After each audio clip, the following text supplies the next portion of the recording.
ኤፍራታ ተመልሳ ወደ ቤቷ መጣች። ነገር ግን ያፌት ኤፍራታ ወደ ቤቷ መመለሷን ሲሰማ ጉሮሯን አንቆ ሊገላት ነበረ። ማናዞች ነው እዛ ቤት ሄድሽው? ምን ቀርቶች ነው ሄድሽው? ነው ወይስ ደግሞ ሊያስርልሽ የነበረውን ቀለበት ስላበላሸውብሽ በድጋሚ ልትቀበይ ነው ሄድሽው? ብሎ ጉሮሯን አነቃት። ይገርማል። ኤፍዬ ሂዳ ናታንን እኔ የምፈልገው ወንድ ነው፣ ጀግና የሆነ ወንድ፣ ስወድቅ የሚያነሳኝ፣ ሲደክመኝ የምደገፈው ጀግና ወንድ ነው እንጂ መድኃኒት የእንቅልፍ መድኃኒት ሰጥቶ ሰውን የሚያስተኛ አይደለም ብላ ስትነግረው ናታን በራሱ ላይ ችግር ፈጠረ። ሰላም ሰላም፣ ውድና የተከበራችሁ ቤተሰቦች እንዴት ናችሁ? ደህና ናችሁ? ከእኔ ጋር ሁሉም ሰላም ነው።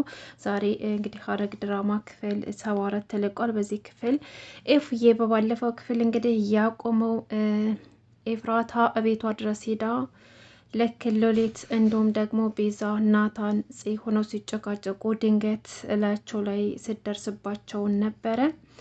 እሱም ደግሞ ስትደርስ ሲያዋት በጣም ደንግጠው አይናቸው ፈጦ ነበር የተቋረጠው። እንግዲህ በዛሬው ክፍል እኛ ማን የመጣው ብለን ጓጉተን ስለነበረ ኤፍራታ ሆናለች ማለት ነው። ሲያዋት በጣም ደንግጠው ነበር። እንዴ ፉዬ አንቺ ደግሞ ምን ቀርቶች ነው የመጣሽው? አሏት። ከዛም በኋላ ሎሊትም አንቺ ደግሞ እዚህ ምን እየሰራሽ ነው? ዛሬ እኮ የጫጉላ ሽርሽር ነበራችሁ አይደለ?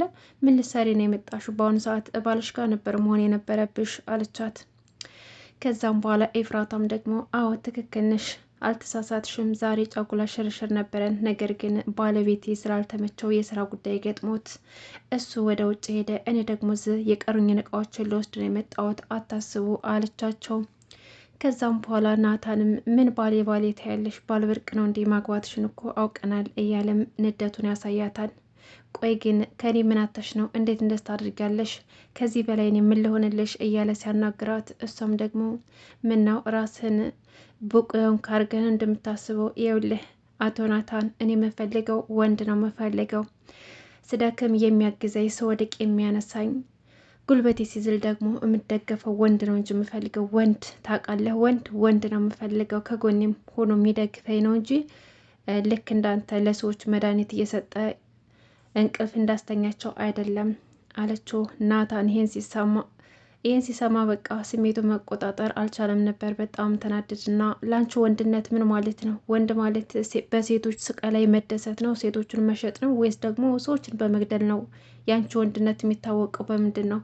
የሰዎችን ደስታ በመንጠቅ፣ ሴቶችን በማገት፣ ሴቶችን በመሸጥ ነው? ወይስ ደግሞ ማንኛውንም ሰው ለራሱ ጥቅም ሲል እንደሚገድል ያ ነው ላንቺ ወንድነት ብሎ ሲለው ምንም ማለት ትችላለህ፣ እኔ ግን የሚመቸኝን ለእኔ እረፍት የሚሰጠኝን የፈለኩትን ወንድ መርጫለሁ። ከዚህ በኋላ እኔ ከአንተ ጋር ምንም የሚያገናኝን ነገር የለም። አሁን ከመንገድ ዞር በልልኝ አለችውና እኔ ከእናንተ ጋር ልጨቃጨቅ አይደለም የመጣሁት፣ እቃዬን ልወስድ ነው የመጣሁት አለት ስትለው በጣም ተናደደ። ለአንቺ እቃ ይዞ መሄድ ቀላል ነው አይደለም? በቃ ሂጂ፣ ማግባትሽ እንደሆነ አውቀናል፣ መንገዱን ጠርግልሽ እያለ በጣም ተናዶ ነበረ። ከዛም በኋላ ኤፍራታም እንግዲህ ክፍሏ ሄደችና ስታለቅስ ፂ በመምጣቷ በነገራችን ላይ ደስ ብሏት ነበረ። ኤፍራታን ስታያት በጣም ደስ ብሏት ነበረ። ነገር ግን ወደ ክፍሏ ስትሄድ ተከትላት ሩጣ ሄደች። እዛ ሄዳ በሩን ከኋላው ቆልፈችና በይ ኤፍዬ አልቅሽ ይውጣልሽ፣ ነይ ቀፊኝ አለቻት። አይ እኔ እኮ ማልቀስ አልፈለግኩም አለቻት። ባክሽ አትዋሽኝ፣ ነይ ቀፊኝና አልቅሺ፣ ሁሉም ነገር ይገባኛል፣ ይቅርታ አድርጊልኝ አለቻት። እቅፍ አደረገቻትና ኤፍዬ ይቅርታ አድርጊልኝ፣ እስካሁን ላደረግኩብሽ ለበደልኩብሽ ነገር ሁሉ ይቅርታ አድርጊልኝ፣ በድዬሻለሁኝ፣ ከጎንሽ መሆን ባለብኝ ሰዓት ከጎንሽ አልሆንኩም፣ ብዙ አሰቃይችሻለሁኝ፣ ባለማወቅ አንቺን በድዬሻለሁ፣ በአሁኑ ሰዓት እኮ ከአንቺ ጎን ነበር መሆን የነበረብኝ፣ እኔ ግን አንቺን ጎዳውሽ እያለች ታቅፋታለች። ከዛም በኋላ ኤፍራታም ደግሞ ቆይ እኔ ማላውቀው አዲስ ነገር ተፈጥሯል እንዴ አለቻት። አይ አዎ ተፈጥሯል፣ አዲስ ነገር ተፈጥሯል። ይኸውልሽ ኤፍዬ እኔ ሁሉም ነገር ማስታወስ ችያለሁ። ትናንትና ከያፌት ቤት ሂጄ ያፌት አንቺን ሲያገባሽና ቤታችንንም ሳየው ደግሞ የሆነ ነገር ተሰማኝና ሁሉን ነገር እዚህ መጥቼ ማታ ላይ ሁሉን ነገር ማስታወስ ችያለሁ። ይሄን ነገር ግን ማንም ሰው አያውቅም፣ ከአንቺ ውጭ የሚያውቀው ሰው የለም፣ ወንድሜም እንኳን አያውቅም። ስለዚህ ሁሉም ነገር አስታውሻለሁ፣ በጣም ይቅርታ አድርጊልኝ፣ አንቺን በድዬሻለሁ፣ ጎድቼሻለሁ ብላ እያለቀሰች ይቅርታ ጠየቀቻት። ኤፉ ደግሞ ፂ በማስታወሷ በጣም ደስ ብሏታል። እውነትሽን ነው ፂ፣ ሁሉን ነገር አስታወሽ?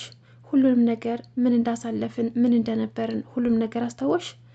ሉሊት የሚያደርገችብሽን ነገር አስታውስሻል አይደለ አለቻት።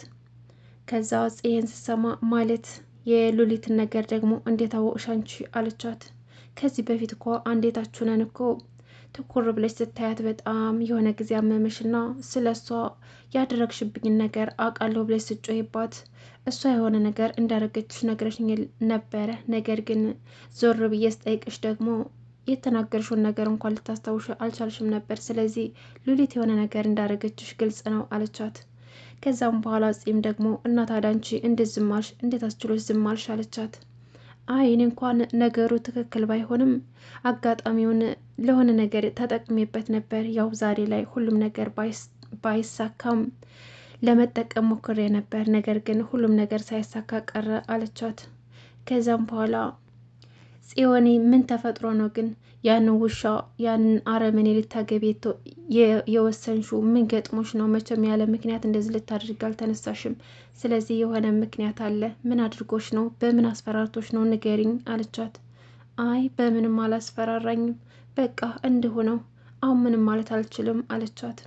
ከዛም በኋላ ጽዮን እባክሽ ኤፉዬ ንገሪኝ ሁሉንም ነገር። ረሳሹ እንዴ? ከዳጊ ጋር ሁነን የጀመርነውን ነገር መጨረስ አለብን። ሚስጥር እኮ ላንደባበቅ ቃል ገብተን ነበረ። ስለዚህ ያልሽውን የተባባልነውን ነገር ቃል የገባነውን አስታውሺ አትርሺ አለቻት። ከዛም በኋላ ኤፍራታ በቃ እሺ ነይዝ ቁጭ በይና ልንገርሽ አለቻትና አሁን ለምነግርሽ ነገር በትዕግስት እንድታዳምጭኝ እፈልጋለሁኝ። ደግሞ ተረጋግተሽ አድምጭኝ። ይኸውልሽ እኔ ያፌትን እማገባው በናታን በሚስጥረኛዬ አስፈራርቶኝ ነው። ምክንያቱም በባለፈው ለስራ ጉዳይ ብሎ ሂዶ ያመሸብን ቀን ታስታውሻለሽ? የዛን ቀን የሆነ ማደንዘዣ እጽ ሰጥቶት ሰው ሲገድል ቪዲዮ ቀርጾት ነበር። በዛ በቪዲዮ አስፈራርቶኝ ነው እኔ እሱን ማላገባ ከሆነ ለፖሊሶች አሳልፎ እንደሚሰጠውና ከዚህም በፊት ደግሞ ወንጀል ስላለበት የወንጀል ክስ ስላለበት ያንንም ጨምሮ የእድሜ ልክ እስራት ይፈረድበታል። እኔ ደግሞ እዛ እስር ቤት እያለ ራሱን እንዳጠፋ አድርጌ እዛው አስገድልሻለሁ አይኑን አታዩም ብሎ በዛ አስፈራሪቶኝ ነው ለዚህ ውሳኔ የበቃሁት ብላ ነገረቻት። ጽዮን ይህን ስትሰማ በጣም ደነገጠች። ምን ወንድሜን ጭራሽ እንደዚህ አድርጎት ነበረ? እንዴት እንደዚህ ያደርጋል? እያለች በጣም ስትበሳጭ ነበረ። የተፈጠረው ነገር ለሷ አስደንጋጭ ሆኗል። እታች ደግሞ እንግዲህ ናታን ኤፉዬ ወንድ ሁን፣ እኔ ወንድ ነው የምፈልገው ጀግና ነው የምፈልገው ስላለችው በዛ ነገር እየተናደደ እየተበሳጨ ግድግዳውን በቦክስ እየመታ ነበረ። ከዛም በኋላ ግድግዳውን በቦክስ ሲመታው እጁ ደማ። ከዛም በኋላ ሉሊት እያየችው እንዴ ምን እያደረክ ነው እያለችም ስታየው ነበረ። ከዛ እንደምንም ብላ ቤዛ ስታየው ናታንን ታስቆመውና የውልህ ናታን ምን እየሰራ ነው? በዚህ እኮ አይደለም ነገሮች ልታስተካክላቸው የምትሞክረው አለችው። ምን ላድርግ ቤዚ ወንድ ሁን አለችኝ እኮ ወንድ ሁን አለችኝ። ወንድ ማለት ለሷ በደም መጨማለቅ ነው። ስለዚህ ልምምድ እያደረግኩኝ ነው፣ ወንድ ሁኝ ላሳያት ነው አላት። ከዛም በኋላ ቤዛም ደግሞ ይኸውልህ ናቱ እኔ የምልህ ነገር አዳምጠኝ። ኤፉዬን በዚህ መንገድ አይደለም የምታገኛት። አሁን ሄድና ልብስህን ቀይር፣ ዘንጥ ታጠብ፣ ዘንጠህና ቶሎና ምን ያክል እንደተቀየርክና ሁሉን ነገር ማድረግ እንደምትችልና ማንም ነገር ምንም ነገር ቢፈጠርባችሁ ሁሉንም ነገር መጋፈጥ እንደምትችል ወንድነትን አሳያት። ምንም ነገር ቢመጣ እንኳን እንደምታሸንፉ ያፌትንም እንኳን እንደምታሸንፉት አሳምናት። ስለዚህ እዚህ ቁጭ ብለህ ግድግዳ መደብደብ ሳይሆን ሂድና ራስን ሁነህ ራስህን ለውጠህ ወንድ ሆነ አሳያት። አሁን ደግሞ እኔም ከጎናችሁ ነኝ ያለሁት። እስከ ዛሬስ ብዙ ነገር አሳልፋችሁ የለ ብዙ ነገር እኮ አልፋችሁ ነው እዚህ የደረሳችሁት። ወደፊትም ደግሞ ምንም ቢፈጠር ማሸነፍ ትችላላችሁ። እንደዚህ እጅ መስጠት የለብህም። እኔ የምልህን ነገር ብቻ አድርግ አለችው። ከዛም በኋላ እንግዲህ ናታን ቤዛ ልክ እንዳለችው ሊያደርግ ዝግጁ ሆነ። ልክ ኤፉዬ እቃዎቿን ይዛ ልትወጣ ስትል ቆስሉን ስታየው በጣም ደነገጠች። እንዴ ሚስጥረኛዬ የኔ ናታን ምን ሆነህ ነው አለችው። እሱም ደግሞ ምን አገባሽ? ምንም አልሆንኩም ደህና ነኝ። ስለ እኔ የምትጨነቂበት ሳለ አይደለሽም። ባለ ትዳር አይደለሽ? ወደ ቤትሽ ሂጂ። ካሁን በኋላ አታስፈልጊም። ሁለተኛ ወደዚህ ቤት እንዳትመጪ። አንቺ ሳትመጪ እኮ ደስተኞች ነበርን። ደስታችን ልታጨልሚ አትምጪ። ሁለተኛ አይመለከትሽም። ስለ እኔ እኔ ያለሁኝ አላት። ከዛም በኋላ ኤፍዬ የተናገረው ነገር ምንም እንኳ ቢያሳምማትም ነገር ግን ይኸውልሽ አሁን ወደ ሆስፒታል መሄድ አለበት አለቻት። ከዛም በኋላ ናታንም ደግሞ ይኸውልሽ አሁን ማንም ባለሽ መሄድ የለብሽም፣ ይልቁንስ ትናንትና እንዳልኩሽ ወደ ሆስፒታል መሄድ አለብሽ አላት። ከዛም በኋላ ሎሌት እንግዲህ ጽዮን እንድታስታውስ ስለማትፈልግ ቆይ አንተ ምን ሆነ ነው ደህና ነኝ አለች አይደል እንዴ? ደህና ናት እኮ አሁን እኮ አያስፈልግም፣ ይልቁንስ ራስ ሄደህ ብትመረመር ይሻልሃል አለችው። ከዛም በኋላ ኤፍዬ እንግዲህ ይኸውልሽ አሁን አንቺ ሳትሆኚ እሱ ነው ወደ ሆስፒታል መሄድ አለበት ትላታለች። ከዛም በኋላ ቆይ የምነግርሽ ነገር አሳይም እንዴ? አይመለከትሽም፣ እኔ ለራሴ እኔ ያለሁኝ፣ ስለ ራስሽ ብቻ አስቢ፣ አንቺ ባለ ትዳር ነሽ አይደለ? ባልሽ እየጠበቀሽ ነው፣ ሂጂ ወደ ባልሽ ይላታል። ከዛም በኋላ አዎ ትክክል ነህ፣ በቃ መሄድ ይኖርብኛል አለችና እያለቀሰች ጥላ ወጣች። እንግዲህ ሎሌት ደግሞ ያፌት ጋር ደውላ ያፌትን አግኝታው የተፈጠረውን ነገር ሁሉ ነገረችው። እንዴት ባለ ትዳር ሁነህ ትናንትና ሚስትን አግብተሃት ዛሬ ግን ታውቃለህ፣ ትናንትና አንተን በእንቅልፍ አደንዝዞ እሱ ናታን ኤፍራታን ቀለበት ሊያስርላት ነበር። ዛሬ ደግሞ እቤታችን ድረስ መታ ከናታን ጋር ተቀራርባ ነበር። ይሄ ደግሞ ለእኔ አንተ አሳዘንከኝና ልነግርህ መጣሁ። ስለዚህ ይሄ ነገር ደግሞ ጥሩ አይደለም ብላ ነገረችው። ያፌትም ደግሞ ኧረ እባክሽ ተይ እንጂ የእኔ ንግስት ይሄን አታደርግም፣ በፍጹም እዛ ቤት ልትመጣ አትችልም አላት። እመነኝ አቶ ናታን፣ እኔ ላንተ በማሰብ ነው እንጂ ምንም የማገኘው ነገር የለኝም። ኤፍራታ እኛ ቤት ነበረች፣ ከዛም አልፎ ደግሞ ከናታን ጋር በጣም ተቀራርባ ነበር ብላ ነገረችው። እንግዲህ ናታን ምንም እንኳን ጠንካራ መስሎ ቢታይም ውስጡ ተሰብሯል። ቢሆንም ግን ኤፍራታን ከሱ ለማራቅ እየሞከረ ነው። ያፌት ደግሞ ኤፍራታ እዛ ቤት በመሄዷ በጣም ተናዶ እሳት ለብሶ እሳት ጎርሶ ወደ ቤት ሄደ። ከዛም በኋላ ልታረጋጋት ሞከረች። እሷም ደግሞ ወደ ቤት ሄደች። እሺ በቃ ችግር የለውም የነገርኩሽን ነገር ለማንም እንዳትነግሪ ብላት ወደ ቤቷ ተመልሳ ትሄዳለች።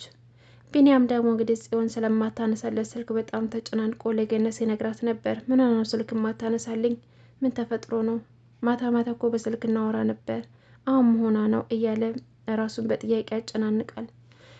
እንግዲህ ያው ገነትም ደግሞ ታረጋገዋለች። በቃ ሳታዩ ቀርታ ይሆናል ብላ ነገረችው። እሱም ደግሞ አይተዋለች እያለ ምን አጥፍቼ ነው ምን በድያት ነው ማታነሳልኝ እያለም ሲጨናነቅ ነበረ። ዳጊም ደግሞ እህቱን ከዚህ አውሬ ለማስጣል እየሞከረ ነው።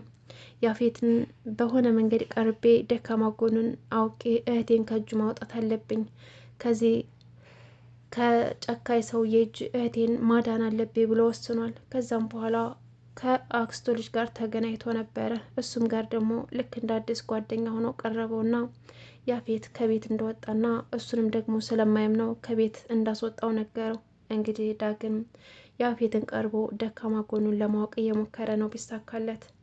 ያፌት እንግዲህ ሎሌት ሁሉንም ነገር ስለነገረችው እቤት መጣና ኤፍራታ ኤፍራታ እያለ ጠራት።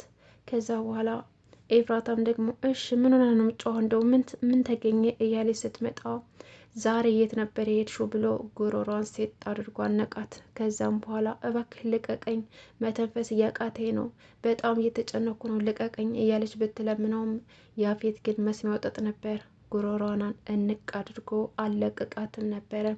እንደዛው በጭንቀት ላይ ያለች ሐረግ ድራማ ክፍል 74 እዚህ ላይ ተጠናቀቀ። ውድ ቤተሰቦቼ እስካሁን አብራችሁ ስለቆያችሁ ከልብ ነው የማመሰግነው። መልካም ጊዜ ተመኘውላችሁ። በሌላ ቪዲዮ እስከምንገናኝ ድረስ መልካም ቆይታ ተመኘው።